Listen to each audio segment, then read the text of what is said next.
नमस्कार दोस्तों, इटर्नल पथ में आपका स्वागत है। आज की कहानी है भक्ति, विश्वास और पहचान की। वृंदावन के पास बसे एक छोटे से गांव में एक अनाथ लड़की रहती थी। नाम था राधा।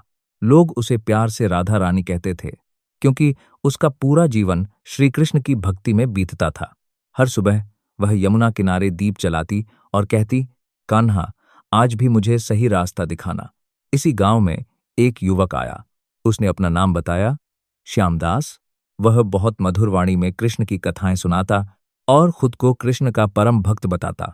धीरे धीरे गांव वाले उसे गुरु मानने लगे। एक दिन श्यामदास ने राधा से कहा, राधे, श्री कृष्ण मुझसे स्वप्न में बोले हैं।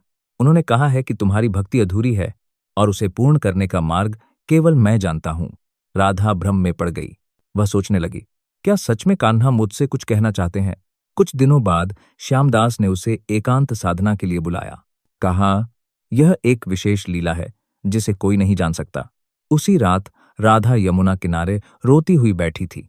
उसने कृष्ण से कहा, हे प्रभु, अगर यह सच है तो मुझे संकेत दो, और अगर यह छल है तो मुझे शक्ति दो।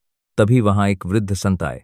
उन्होंने बस इतना कहा, बेटी, जहां डर हो वहां भगवान नहीं होते, जहां दबाव हो वहां भक्ति नहीं होती।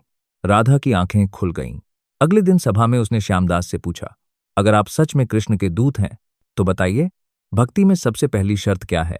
श्यामदास चुप हो गया। राधा बोली, श्रद्धा बिना भय के होती है और प्रेम बिना लालच के। फिर उसने सबके सामने उसके झूठ और चालाकी को उजागर कर दिया। श्यामदास उसी दिन गांव छोड़कर भाग गया।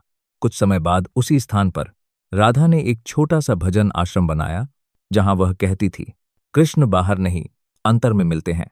और लोग कहने लगे, यह राधा नहीं, सच्ची राधा रानी की भक्ति थी। दोस्तों, जहां कृष्ण का नाम हो वहां कभी डर, शोषण और छल नहीं हो सकता। अगर कहानी अच्छी लगी हो तो लाइक करें और कमेंट में लिखें, जय श्री राधे कृष्ण।